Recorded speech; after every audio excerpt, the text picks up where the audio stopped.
Hello my dear friends, कैसे हैं आप सभी। मैं आशा करता हूं कि आप सभी ठीक होंगे, स्वस्थ होंगे। आज आपकी अमित कोचिंग क्लासेस की जो हमारे जीके की और जीएस की सीरीज चल रही थी, द्रोणाचार्य सीरीज, उसका आज थर्ड चैप्टर है, जिसमें हम इम्पोर्टेंट क्वेश्चंस को लेकर के आए हैं जो प्रीवियस ईयर्स में पूछे हैं या फिर जो आने वाले एग्जाम से उनमें पूछे जा सकते हैं। उसी के रिगार्डिंग आज की क्लास भी रहेगी। आइए अपनी क्लास को स्टार्ट करते हैं और लाइक शेयर सब्सक्राइब जरूर कीजिएगा। ठीक है। मिशन 2025 कॉन्सेप्ट क्लासेस रहेगी। ऑल गवर्नमेंट एग्जाम्स, चाहे वो कोई भी एग्जाम हो, आपका एसएससी, एमटीएस हो, सीपी हो, जीडी हो, दिल्ली पुलिस का हो, यहाँ तक कि यूपीएससी का भी कोई सा भी एग्जाम हो, सीरीएस में या फिर जिस भी कॉन्सेप्ट में या फिर जिस भी सब्जेक्ट में आपकी जीके और जीएस से रिगार्डिंग क्वेश्चंस आते हैं, अपनी क्लास से ही आएंगे। चलो स्टार्ट करते हैं अपने फर्स्ट क्वेश्चन को। क्वेश्चन इज अ फर्स्ट, कहता है कि प्रति वर्ष अंतर्राष्ट्रीय जैव विविधता दिवस कब मनाया जाता है। When is international day of biological diversity celebrate every.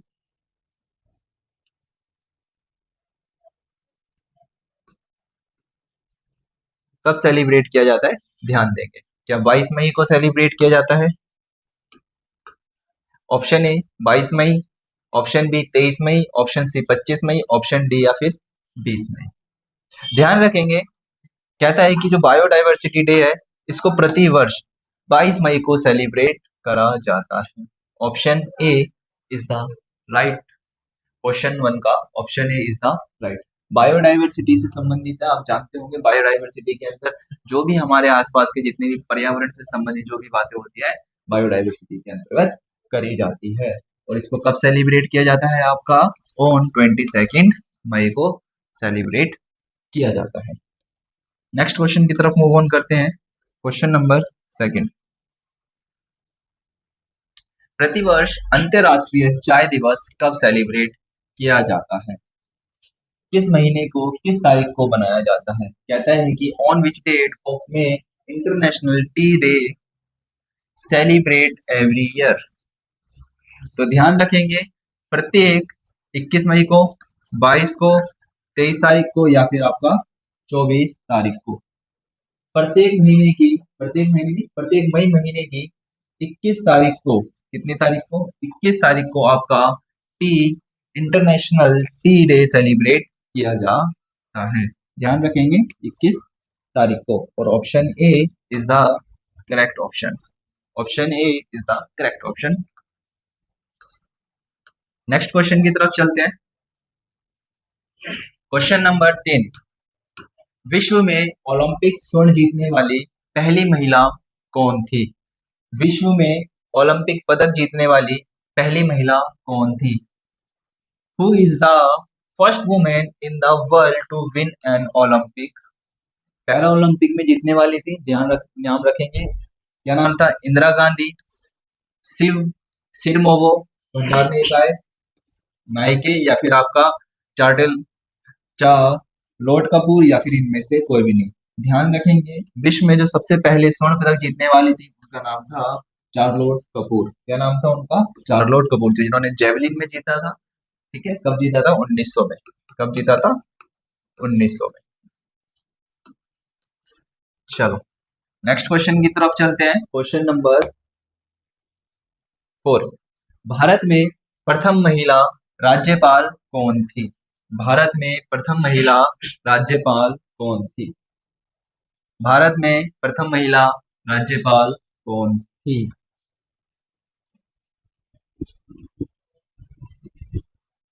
पहला है सुचेता कृपलानी, दूसरा आपका सरोजिनी नायडू, सी आनंदीबाई जोशी, डी इनमें से कोई भी नहीं। ध्यान रखेंगे, भारत में अगर बात करते हैं तो भारत की जो प्रथम महिला थी जिन्होंने राज्यपाल का पदभार संभाला था, कौन थी? उनका नाम सरोजिनी नायडू, जिन्होंने उत्तर प्रदेश के राज्यपाल के तौर पर अपना पदभार संभाला था। और सरोजिनी नायडू की बात आती है, आप जानते होंगे सरोजिनी नायडू जो गांधी जी के मूवमेंट्स हुआ करते थे, उनमें भी काफी ज्यादा एक्टिव रहा करती थी।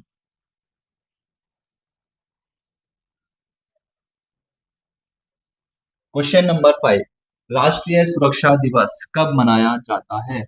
वर्ल्ड नेशनल सिक्योरिटी डे कब सेलिब्रेट करा जाता है? When is the national security day which is celebrated? 4 मई, 16 मई, 16 मार्च, 17 मार्च को या फिर 18 मार्च को? जो नेशनल सिक्योरिटी डे सेलिब्रेट करा जाता है वो 4 मार्च को सेलिब्रेट करा जाता है, या 16 मार्च को सेलिब्रेट करा जाता है, 17 मार्च को सेलिब्रेट करा जाता है, या 18 मार्च को सेलिब्रेट करा जाता है? जल्दी से इसका आंसर बताएंगे।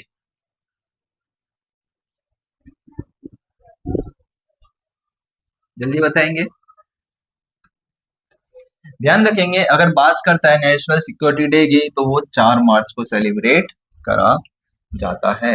कब सेलिब्रेट किया जाता है? 4 मार्च को सेलिब्रेट किया जाता है। नेक्स्ट क्वेश्चन की तरफ चलते हैं।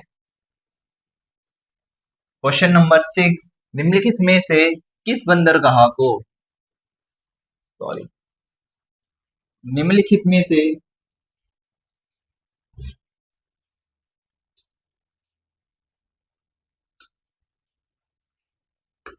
क्वेश्चन है, निम्नलिखित में से किस बंदरगाह को मुंबई बंदरगाह पर दबाव को कम करने के लिए सैटेलाइट बंदरगाह के रूप में विकसित किया गया है? Option A, new Mangalore port, B, मरमागो port, C, Deendayal port authority, D, Jawaharlal Nehru port. Option A, new Mangalore port, या फिर B, ममगांव port, D, Deendayal port, या फिर डी आपका जवाहरलाल नेहरू। ध्यान रखेंगे, option number D is the correct option is this question.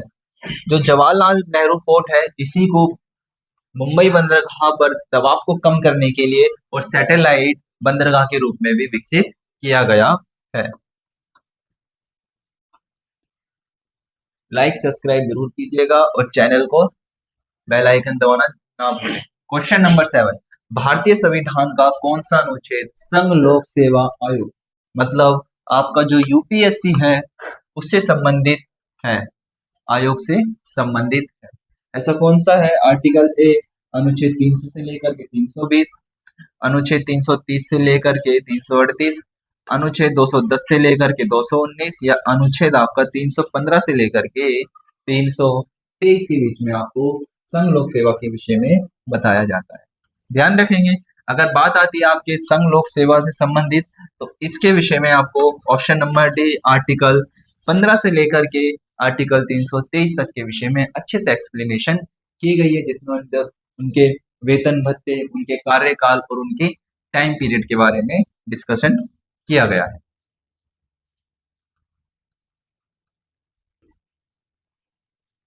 आठवां क्वेश्चन है, निम्नलिखित में से किस समिति ने भारत के संविधान में मौलिक कर्तव्यों को शामिल करने की सिफारिश की थी? मौलिक कर्तव्यों के बारे में बात आती है तो ध्यान रखेंगे, पहला बलवंत राय मेहता समिति, दूसरा सरकारीय समिति, तीसरा स्वर्ण सिंह समिति, या चौथा राजा मन्नार समिति, राजा मन्नार समिति। ध्यान रखेंगे, अगर बात करता है कि आपके मौलिक कर्तव्य जिसको 51 के ए में शामिल किया गया था, यह है आपकी स्वर्ण सिंह समिति से संबंधित थी। किससे संबंधित थी? स्वर्ण सिंह समिति की सिफारिश पर मौलिक कर्तव्य को भारतीय संविधान में शामिल किया गया था। नेक्स्ट क्वेश्चन की तरफ मूव ऑन करते हैं। महावीर जयंती भगवान महावीर के जन्मदिन के रूप में सेलिब्रेट की जाती है जो जैन धर्म के डैश तीर्थंकर थे। अब जानते होंगे, जो अगर जैन धर्म के बारे में बात आती है तो जैन धर्म में पहले से लेकर के आदि शंकराचार्य, आदि आदित्यनाथ से लेकर के 24 जो तीर्थंकर थे जिनका नाम क्या था? महावीर स्वामी। क्या नाम था? महावीर स्वामी। उनके रूप में प्रत्येक वर्ष हम क्या मनाते हैं? महावीर जयंती को मनाते हैं। और वो जैन धर्म के 24वें तीर्थंकर थे। कौन से नंबर के थे? 24वें तीर्थंकर थे। नेक्स्ट क्वेश्चन की तरफ चलते हैं। 2011 की जनगणना के अनुसार 2001 से लेकर के 2011 तक भारत की जनसंख्या का वार्षिक वृद्धि दर कितना था? क्या चीज, किस चीज के बारे में पूछ रहे हैं आपका? डेमोग्राफी से संबंधित क्वेश्चन है, जनसंख्या से संबंधित क्वेश्चन है। वार्षिक वृद्धि दर पूछ रहा है कि कितना रहा है आपका 2001 से लेकर के 2011 तक इन टोटल 10 इयर्स के अंदर। कहता है कि 1.97% रह चुका है, 1.64% रह चुका है, 2.16% रहा है, या फिर आपका 2.22% रहा था। ध्यान रखेंगे ये है आपका option D is the right option. 1.64% आपका वृद्धि दर रहा था 2001 की और 2011 की जनगणना में सम्मिलित है।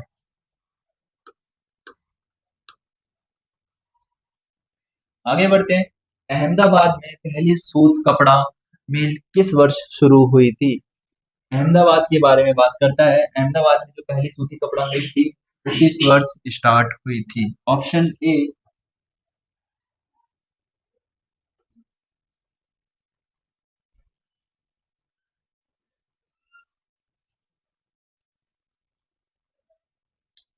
Option A 1854, option B 1861, option C 1851 या फिर ऑप्शन डी 1867।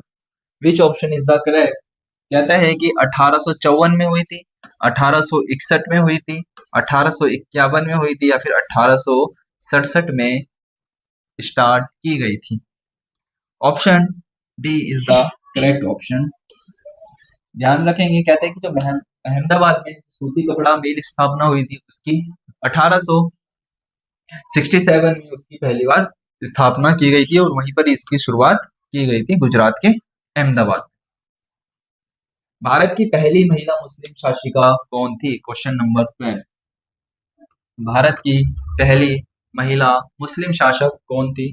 पहला है जुबेस्त्रिसा, बी रजिया सुल्तान, डी चांदनी बी या डी आपका जहां आरा, नूर जहां आरा। दिल्ली डायनेस्टी से संबंधित क्वेश्चन है। भारत की जो पहली मुस्लिम शासिका थी उसका नाम था रजिया सुल्तान। क्या नाम था? रजिया सुल्तान। अगर बात करते हैं तो 1206 में इनका जन्म माना जाता है और दिल्ली सल्तनत से ये संबंधित थी। और अगर ये माना जाए, ये अपने इनके पिता का नाम आपको पता होगा बिल्कुल। जो इनका का टाइम पीरियड के बारे में बात करते हैं 1236 से लेकर के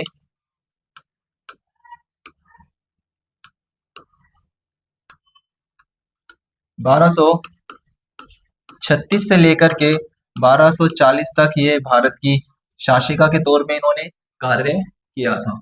ऐसा माना जाता है कि इनके जो भाई थे वो इतने उत्कृष्ट नहीं थे कि शासन को संभाल सके, इसीलिए जो भी बाकी पंचायत थी या फिर जो भी कमेटी थी उन्होंने डिस्कस करा कि रजिया को शासिका के रूप में शैली बनाया जाए और बाद में जाकर के इन्हीं जो इनका मंत्री परिषद था उसी ने इनकी मृत्यु करवा दी गई थी।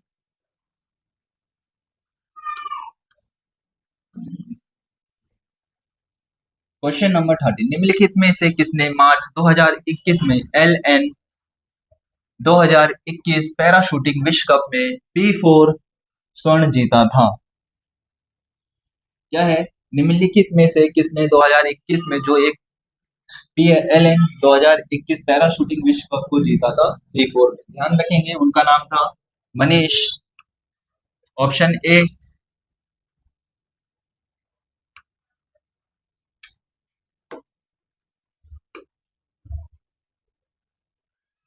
One second.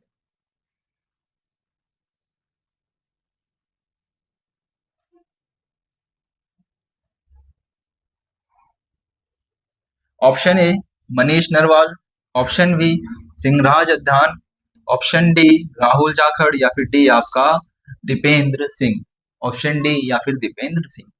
अगर बात करता है स्वर्ण पदक की तो P4 एक रेसलिंग वाली थी, ध्यान रखेंगे, और ये सिंहराज आधान के द्वारा इसको जीता गया था LN 2021 P4 में, और इन्होंने P1 के लिए भी अप्लाई करा था, ध्यान रखेंगे, और P1 में भी ये स्वर्ण पदक ही जीत करके लाए थे। पैरा शूटिंग विश्व कप जो मार्च 2021 में UAE के अल एन में आयोजित किया गया था, वे स्वर्ण पदक जीतने वाले का नाम सिंहराज है। विस्तार में अगर बात करते हैं तो कहते हैं कि भारतीय पैरा एथलीट सिंहराज ने 21 मार्च 2021 को यूए के एलएन में 2021 पैरा शूटिंग विश्व कप में स्वर्ण पदक जीता था। उन्होंने P1 जो आपकी पुरुषों की 10 metre air pistol SH1 final में भी उज्बेकिस्तान के जो सर्वर इब्राहिम को हरा करके, एक व्यक्ति थे जिनका नाम क्या था, इब्राहिम को हरा करके यह उपलब्धि हासिल करी थी। ध्यान रखेंगे, मोस्ट इंपोर्टेंट है, आ सकता है आने वाले एग्जाम्स में, क्योंकि ये पैरा शूटिंग से संबंधित है। ध्यान रखेंगे, उनका व्यक्ति का नाम था आपका सिंहराज। क्या नाम था? सिंहराज।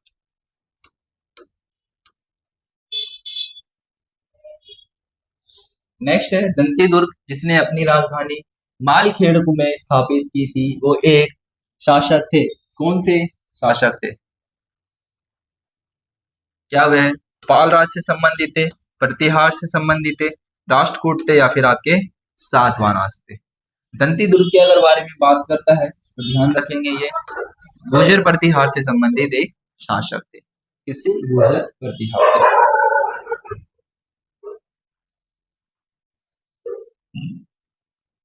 भारत में प्रथम महिला राज्यपाल कौन थी? भारत में प्रथम राज्यपाल, ध्यान रखेंगे, सचेतना कृपलानी नहीं थी, ध्यान रखेंगे, सरोजिनी नायडू ही थी। कौन थी? सरोजिनी नायडू।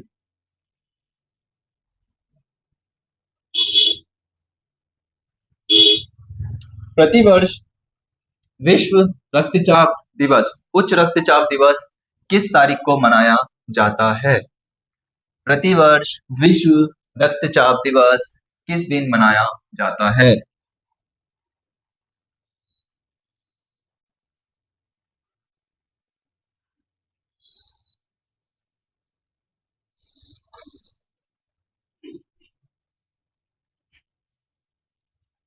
प्रतिवर्ष विश्व उच्च रक्तचाप दिवस कब मनाया जाता है? ऑप्शन ए 18 मई को, ऑप्शन बी, ऑप्शन ए 18 मई को, ऑप्शन बी 14 मई को, ऑप्शन सी 17 मई को, या ऑप्शन डी 19 मई को। ध्यान रखेंगे, अगर प्रतिवर्ष रक्तचाप दिवस की बात करता है तो ये प्रतिवर्ष 17 मई को सेलिब्रेट किया जाता है। कब सेलिब्रेट किया जाता है? 17 मई को सेलिब्रेट किया जाता है। Question number 17, union of Soviet socialist Republican of कब अस्तित्व में आया था? When did the union of socialist solvent socialist Republican come into the expanse? वर्ष 1920 में, वर्ष 1921 में, वर्ष 1922 या फिर 1923 में? ध्यान रखेंगे, आपको याद होगा बोल्शेविक क्रांति हुई थी जिसके बाद रूस अस्तित्व में आया था, परंतु जो इसकी एस्टिमेट डेटेड थी वो थी वर्ष 2000, वर्ष 1921। क्या थी? वर्ष 1921। Option B is the correct option. Option B is the correct option.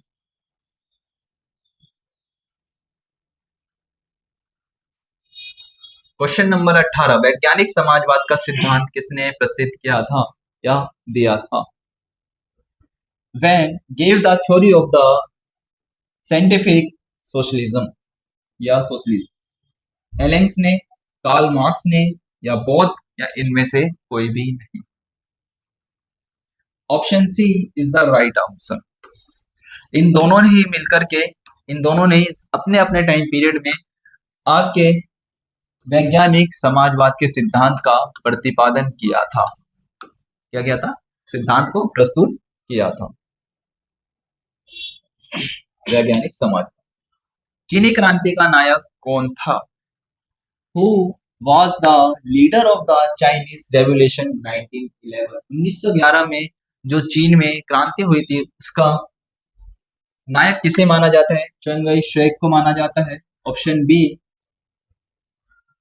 sun yat-sen को माना जाता है। ऑप्शन सी युआन शोहो काई को माना जाता है, या फिर आपके माउंट से तुम को माना जाता है?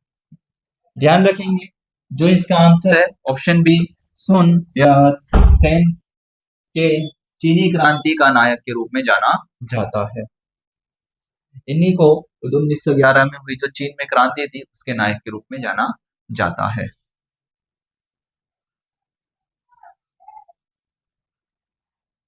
यूरोप का मरीज किसे कहा जाता है? Question number 20। क्वेश्चन नंबर 20 है, कहता है कि यूरोप का मरीज किसे कहा जाता है? Who is the called the sick man of Europe? Russia को कहा जाता है, या जिसको पर्शिया कहते हैं, जर्मनी, टर्की, या तुर्की को कहा जाता है, या इनमें से कोई भी नहीं? किसको कहा जाता है जल्दी बताएंगे।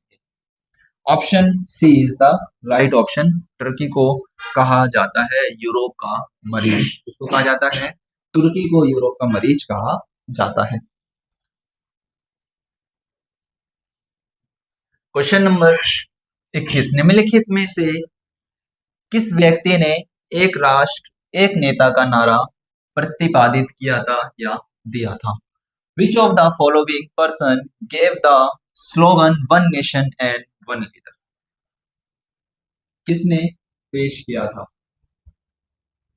Option A Hitler, option B Mussolini, option C Louis सोलहवें ने करा था, जिसको हम लुई सोलवे कहते हैं, या फिर लेनिन ने किया था, या फिर लेनिन ने किया था। ध्यान रखेंगे, अगर बात करता है one nation and one leader की, तो ये जो पैराग्राफ था या फिर जो ये स्लोगन था, ये आपके हिटलर के द्वारा प्रतिपादित किया गया था। कब, किसके द्वारा किया गया था? हिटलर के माध्यम से किया गया था। हिटलर के माध्यम। फ्रांस की क्रांति की शुरुआत क्वेश्चन नंबर 22 में कहता है, जो फ्रांस की क्रांति की शुरुआत किस वर्ष हुई थी? Which year did the French Revolution begin?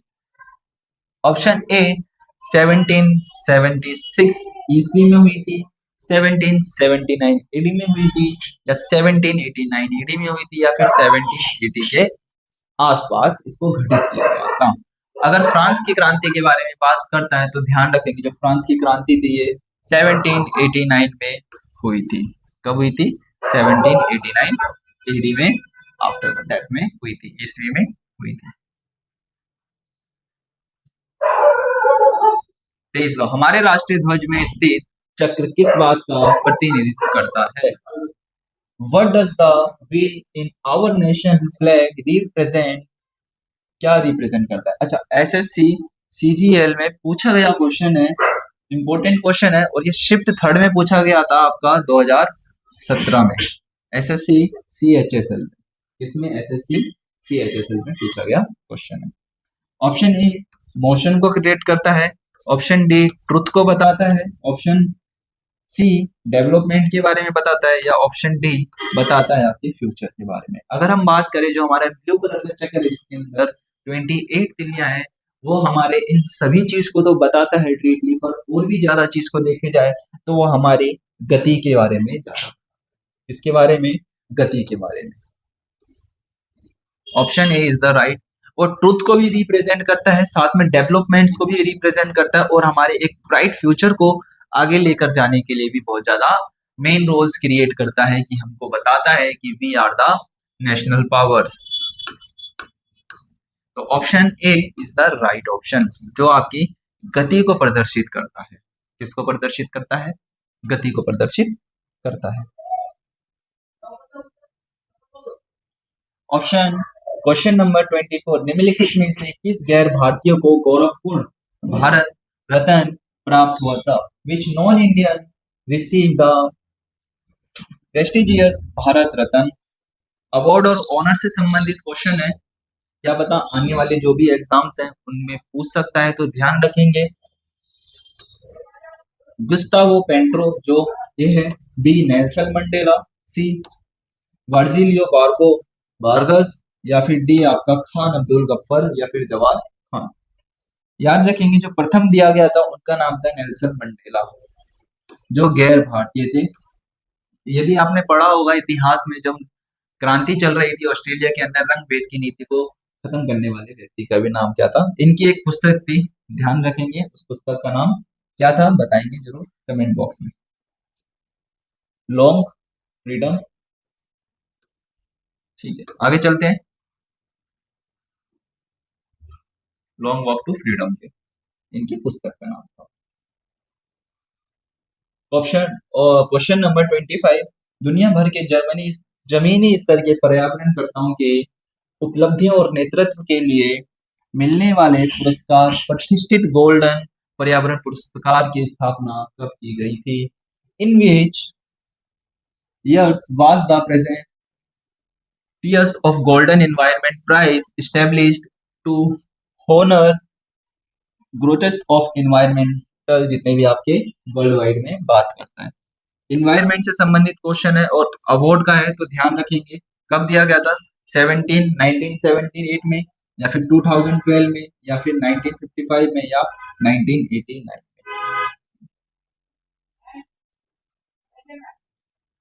नहीं, चलो ध्यान रखेंगे 1989 में इसको प्रतिपादित किया गया था। और ये पर्यावरण से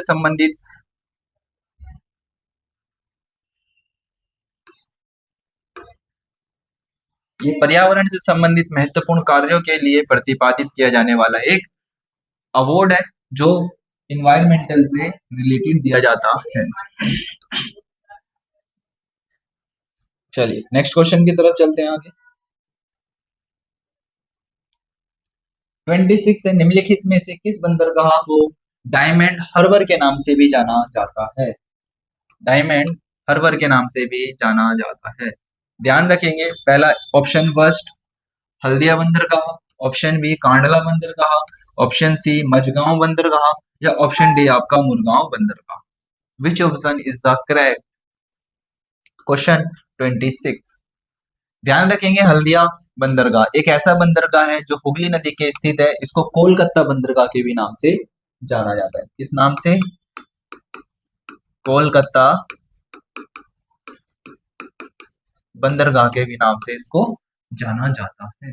ठीक है, वहीं अगर बात करते हैं कांडला बंदरगाह, इसको गुजरात में अवस्थित है। ध्यान रखेंगे कांडला बंदरगाह। Option A is the right.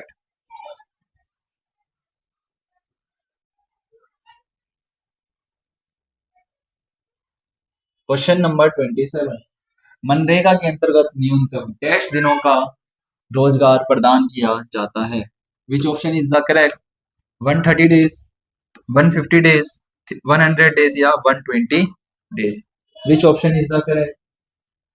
ध्यान रखेंगे मनरेगा के अंतर्गत महात्मा गांधी जो एक स्कीम है उसके अंतर्गत 100 दिनों का रोजगार प्रदान किया जाता है। कितने दिनों का? 100 दिनों का रोजगार प्रदान किया जाता है।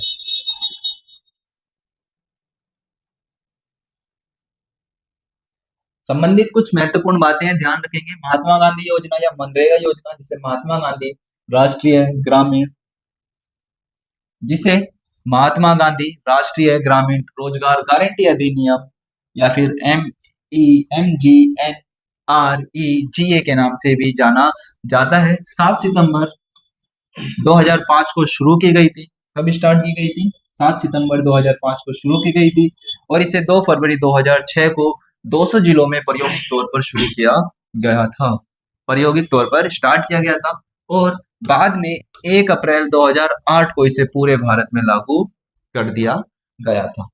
अगर इस संबंधित और भी जानते हैं तो कहते हैं कि यह योजना ग्रामीण क्षेत्रों में प्रत्येक वित्तीय वर्ष में प्रत्येक परिवार के वयस्क सदस्यों को 100 दिनों का गारंटी शुद्ध रोजगार प्रदान करती है, बशर्ते कि वे अकुशल शारीरिक श्रम करने के इच्छुक हो। अगर कोई पर्सन कार्य करने में इच्छुक ही नहीं होगा तो फिर गारंटी भी नहीं दी जा सकती है। और इसका मुख्य उद्देश्य है ग्रामीण क्षेत्रों में आजीविका सुरक्षा बढ़ाना और गरीबों को सशक्त बनाना है। क्या है? आजीविका बढ़ाना और साथ में जो भी वहां पर गरीब व्यक्ति है उनको सशक्त बनाना है। आगे बढ़ते हैं। क्वेश्चन नंबर 28, अंतरिक्ष में कृत्रिम उपग्रह प्रक्षेपण करने वाला विश्व का पहला प्रथम देश कौन सा है? साइंस एंड टेक्नोलॉजी का क्वेश्चन है, ध्यान रखेंगे। इटली ऑप्शन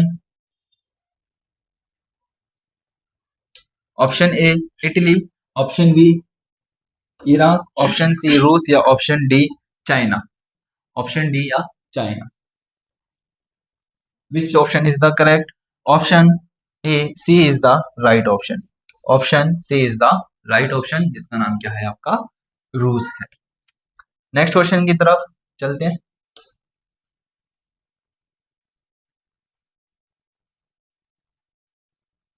क्वेश्चन नंबर 29, विश्व में उत्पादित कुल कोयला का कितना प्रतिशत हिस्सा विटुमिनस कोयला का होता है? कोयले के 4 प्रकार होते हैं, उसमें से एक प्रकार के बारे में पूछा गया है कि जो विटुमिनस है वो कितने प्रकार का होता है या कितना उसमें प्रतिशत होता है।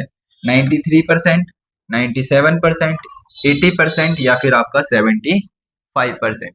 अगर हम बात करते हैं विटुमिनस की, तो वो आपका करीबन 80% के अप्रोक्स पाया जाता है या प्रतिशत में रहता है। Option C is the right option. Option C is the right option, my dear friends.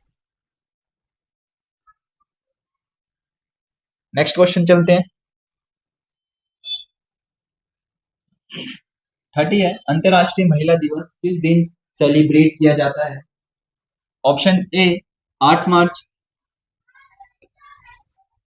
Option B 8 फरवरी, ऑप्शन सी 8 अगस्त या ऑप्शन डी 8 जनवरी। महिला राष्ट्रीय अंतरराष्ट्रीय Women Day, International Women Day celebrate किया जाता है आपका 8 मार्च को। कब सेलिब्रेट किया जाता है? 8 मार्च को सेलिब्रेट किया जाता है। नेक्स्ट क्वेश्चन की तरफ चलते हैं। महात्मा गांधी भारतीय राष्ट्रीय कांग्रेस के किस अधिवेशन में सर्वप्रथम शामिल हुए थे? क्वेश्चन नंबर 31 है, नेशनल कांग्रेस से संबंधित है। महात्मा गांधी के बारे में कहता है कि जो महात्मा गांधी थे वो इंटरनेशनल आईएनसी मतलब भारतीय राष्ट्रीय कांग्रेस के किस अधिवेशन में सर्वप्रथम पहली बार शामिल हुए थे? ऑप्शन ए लखनऊ अधिवेशन जो 1916 में आयोजित किया गया था, ऑप्शन बी कलकत्ता अधिवेशन जो आपका 1901 में शामिल, ऑप्शन सी अमृतसर अधिवेशन जो 1919 में हुआ था, जलियांवाला बाग हत्याकांड आपको याद होगा, ऑप्शन डी नागपुर अधिवेशन जो 1920 में आयोजित किया गया था। Option which is the option correct option?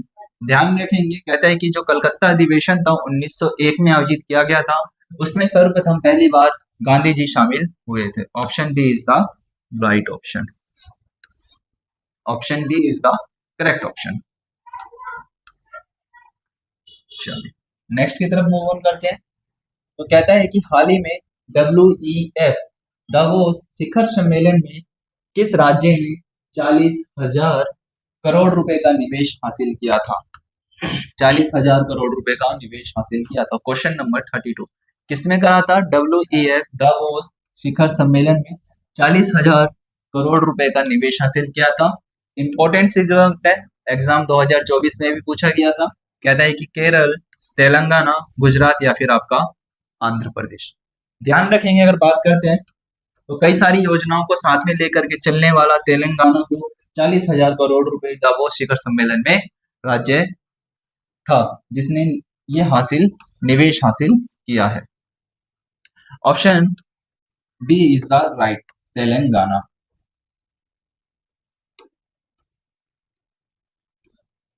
Next question 33वां है क्वेश्चन, हाल ही में किस देश ने विश्व धरोहर स्थलों पर सौर ऊर्जा स्टेशनों का उद्घाटन किया है? विच कंट्री, ऐसी कौन सी कंट्री है जिसने आपकी जितने भी हमारे पास विश्व धरोहर है उन पे सौर ऊर्जा स्टेशनों का उद्घाटन किया गया है या आने वाले समय में करने वाला है या कर चुका है? Option A Colombo, option B मिस्र, ऑप्शन सी इंडोनेशिया या ऑप्शन डी आपका ऑस्ट्रेलिया। ऑप्शन डी आपका ऑस्ट्रेलिया। ध्यान रखेंगे, मिस्र एक ऐसा है जिसने हाल ही में धरोहर स्थल जितने भी हमारे विश्व धरोहर स्थल है उनके ऊपर सौर स्टेशन बनाने की बात की थी।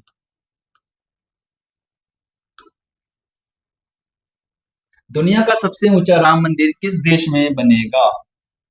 ध्यान रखेंगे, कहता है कि दुनिया का सबसे ऊंचा राम मंदिर कहाँ बनेगा? ऊंचा राम मंदिर कहाँ बनेगा?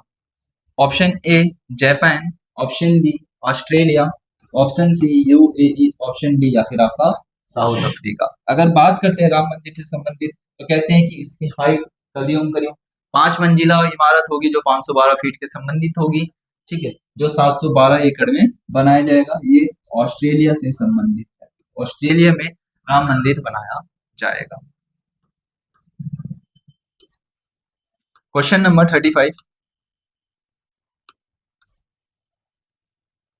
निम्न में से किस देश ने 5 अगस्त को जुलाई विद्रोह दिवस के रूप में मनाने की घोषणा की है?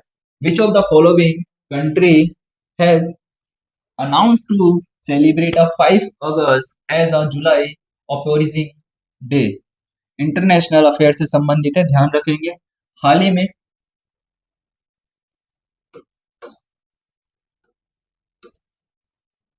कहता है कि बांग्लादेश ने 5 अगस्त को जुलाई विद्रोह दिवस के रूप में घोषित किया है, जो 2024 में हुए जन आंदोलन को स्मरण करता है। यह आंदोलन, जिसे जुलाई क्रांति के रूप में भी जाना जाता है, छात्रों और नागरिकों को द्वारा छात्रों और नागरिकों को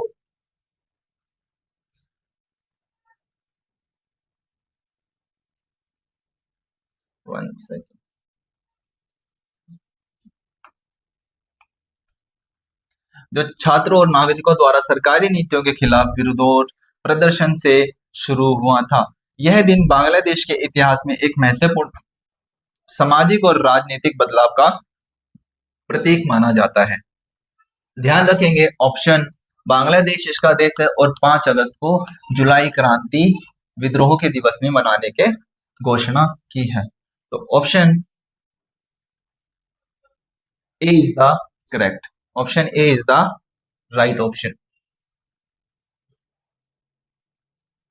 ध्यान रखेंगे, ऑप्शन ए बांग्लादेश, ठीक है।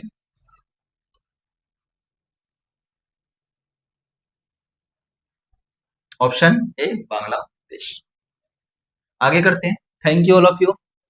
अगर आप ऐसी इंटरेस्टिंग वीडियोस के लिए चाहते हो तो आप हमसे जुड़ सकते हो। अमित कोचिंग क्लासेस 360 आप हमको गूगल पे भी सर्च कर सकते हो, यूट्यूब, टेलीग्राम पे अगर पीडीएफ चाहते हो तो आप हमारे टेलीग्राम चैनल से जरूर जुड़िएगा और इंस्टाग्राम पे सर्च करना ना भूलिएगा, अमित कोचिंग क्लासेस 360। और द्रोणाचार्य सीरीज चल रही है, इसकी सीरीज कभी और आगे कंटिन्यू करेंगे हम, और भी इंटरेस्टिंग क्वेश्चंस को लेकर के आएंगे जो काफी हमारे लिए यूजफुल होंगे आने वाले एग्जाम्स में। मैं आशा करता हूँ कि आप सभी को ये सीरीज अच्छी लगेगी और आप हमारे साथ जरूर बने रहिएगा। और भी कई सारे क्वेश्चंस लेकर के आएंगे, बाद में धीरे धीरे लेक्चर्स भी लेकर के आएंगे एक दो टॉपिक्स के ऊपर जो हमारे लिए बहुत ज्यादा इम्पोर्टेंट होते हैं। मैं आशा करता हूँ कि आप सभी को क्लास अच्छी लग रही होगी। Thank you all of you, bye.